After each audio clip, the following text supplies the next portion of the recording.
to you.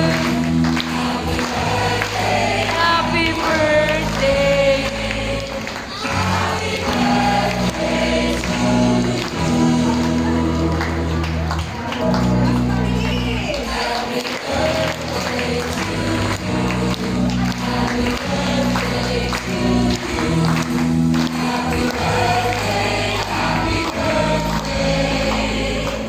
Happy birthday to you.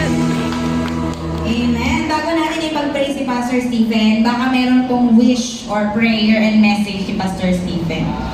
Ang wish ko lang sa bawat isa sa atin, magpatuloy lang tayo sa paglakad ng ating Panginoon.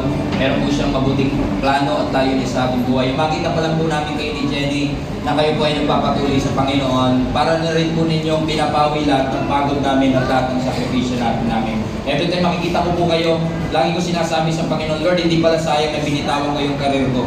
Kasi alam ko na may mga taong naabot mo at tinulungan mo na makapagbago sila ng aking buhay. So at the expense of my career, marami namang tao ang nagpatuloy sa iyo. So palagay ko worth it na rin po yun, Panginoon. And I hope and I pray pagdating mo natin sa langit, magkikita-kita tayo doon, magkaroon tayo ng reunion. At doon na pagdating mo natin ng langit, makita ko natin lalo kayo. Makita ninyo yung bilyong-bilyong mga tao na tulungan ng ating ministry dahil po sa inyong patuloy na pagtsatsaga, pananalangin at pagiging parte ho ng ginagawa ng ating Panginoon. Your labor is not in vain.